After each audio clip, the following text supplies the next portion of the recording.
It is still the 25th. It's about 8:15 p.m. when I'm recording this, and I have an article from the Daily Mail again. I guess I'll just peruse Daily Mail articles until they dry up. Anyway, so before we begin, if you can give this video a like, a share, a subscribe, maybe comment below, and I can sell coffee. And I'll have a link for that in the description, maybe in a pinned comment. Coffee brand coffee from the Quartering. Yeah, 5% off your orders. So, yeah, link in the description or pinned comment, whatever. So, from the Daily Mail, the traditional fairy tales too grim for children. How 46% of parents believe Hansel and Gretel is inappropriate bedtime story, with 28% saying they'd refuse to read Little Red Riding Hood and 25% banning Rumpelstiltskin. These are probably the same parents that read Activist Baby or Woke Baby or A is for Activist, whatever those woke garbage and CRT books are, and like Turn Your Child Queer stuffs. Look into Matt Walsh's Walrus book. Tommy the Walrus, something like that. Yeah. So, many much-loved traditional fairy tales are inappropriate, outdated, and too scary for young children, according to young woke Brits, who tied the USA today in the World Cup. 46% of Brits under the age of 30 believe that traditional fairy tales, including Hansel and Gretel and Rumpelstiltskin, are inappropriate. As many as 90% of young people believe the tales are old-fashioned, and 89% of people surveyed saying they perpetuate gender stereotypes. We're all doomed. 77% believe the classic stories are sexist, while a quarter of parents said they wouldn't read offensive tales to their young children at bedtime.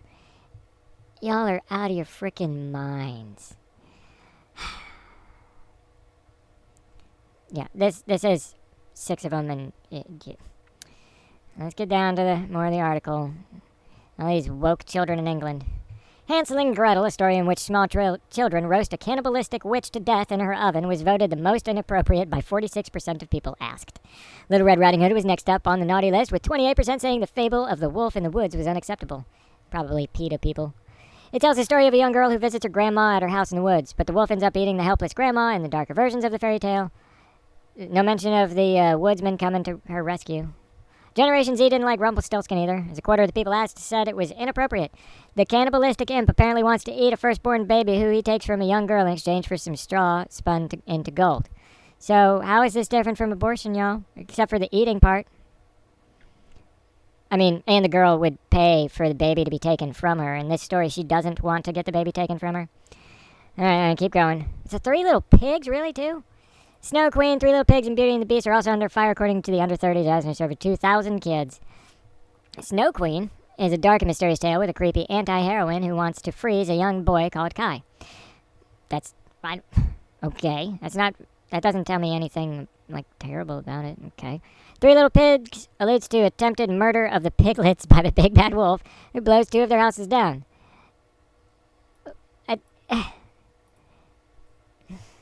Y'all are...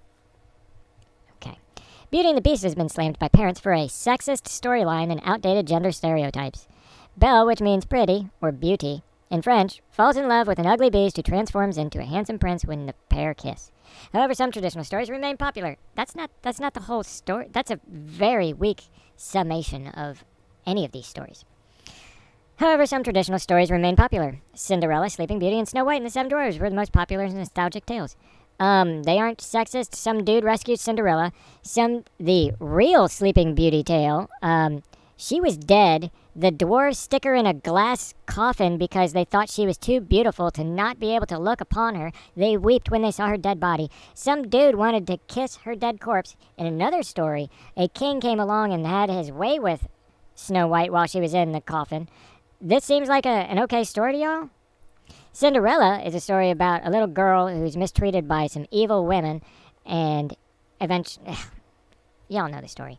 The Little Mermaid is also a fan favorite. Disney is launching a live-action remake featuring Halle Bailey as the next Ariel, and it got criticized a lot for it. I had to pause there for a second. In case none of you know, this movie has been highly criticized because of her appearance. And Matt Walsh made a comment about mermaids should be paler the further down into the dark depths of the ocean you go, because they wind up there's more evidence of sea creatures being paler when they're further in the depths. This is a black woman, and they made her hair red. Lots of kids have noticed the difference in appearance between these two people, and some certain publications, I won't say which, said that they look exactly the same. I will give it to them that the facial structure is similar, but this is not exactly the same. And that's all I'll say about that. Many of the stories have been developed from Brothers Grimm, who published folklore in the early 19th century and popularized many of the tales. Do you know why? It said they're outdated and too scary for young children. We have become so sheltered and weak as a public that stories that kids could handle way back in the day are just too triggering for modern audiences, so they have to be redone. I guess in Roots, nope, stop. Not gonna go there. Nearly a third of Britons said they were shocked to discover some of the scarier elements in the original versions of the story. Zah. In Snow White and the Seven Dwarfs, the evil queen wants to eat Snow White's organs. Okay. The nasty stepsisters in Cinderella mutilate themselves in some versions of the story to try to fit their feet into the small shoe the prince started. Yeah, I remember hearing that too. Nearly a quarter of parents worried, okay, this would be 500 of those woke Brits, worried about their children being frightened by the fairy tales. And a quarter wouldn't read certain stories to their children before bed if they thought they were outdated or old-fashioned. So only modern day stories, only the woke things of today can we tell the kids. Despite their reservations, nearly half of young Brits are still happy to use the traditional tales to teach children about morals, because that's what they're about. A quarter say they have happy memories of being read the stories as children. So 500 of them are like, yeah, and 500 of them are like, no way. So the other 1,000 are like, I don't know. The figures come from a survey commissioned by Twinkly, a lighting brand that has created its own color for lighting effects inspired by popular children's stories. Lighting brand? It's a lighting brand. We gonna see any of that down here? Okay. I guess this is still some of the same stuff. Isn't it? This is all that purple section. A lighting brand? But they don't give us a link to Twinkly or anything about Twinkly. Okay. Dark Side of Fairy Tales. Author Nick Druber revealed German, Danish, Russian tales come from writers whose lives were filled with war and poverty. Yeah, because there was a lot of war and poverty back then. A witch lives in a hut on chicken legs surrounded by a fence of human skulls. A young mother has her babies taken away and is accused of eating them. A mermaid's tongue is cut out by a sea witch. When we say fairy tale, we may think of happy ever afters, princesses in pointy hat, and fairy godmothers, but under the gentle covers of our traditional fairy tales are sharp fangs dripping with blood, like the wolf waiting to gobble up Little Red Riding Hood. We find this darkness in all the classics, from the tales of Brothers Grimm to Hans Christian Andersen, with body counts to rival any modern horror franchise. On a journey around the history of fairy tales, I found myself asking the question, what makes the old fairy tales so dark? Not the watered-down versions dished up by Disney, but the traditional early versions. Scholars have taken them up in 1,001 theories, but there's a simpler reason for the darkness. The tales are dark because the lives of the original tellers were. So just like I said, modern-day kids have gone frickin' weak.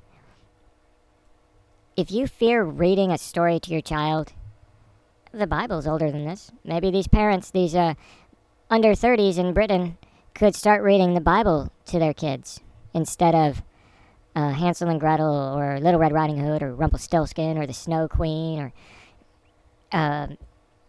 any of that stuff. Start reading the Bible. There's lots of good stories in there, and you can teach your kids good morals. And you can perpetuate those old-fashioned gender stereotypes. You know, boy, girl, man, woman, male, female. There's only two of those things. You know? Yeah. Two of those things right there. Right there. Let's get that one. Yeah, there's only two of these.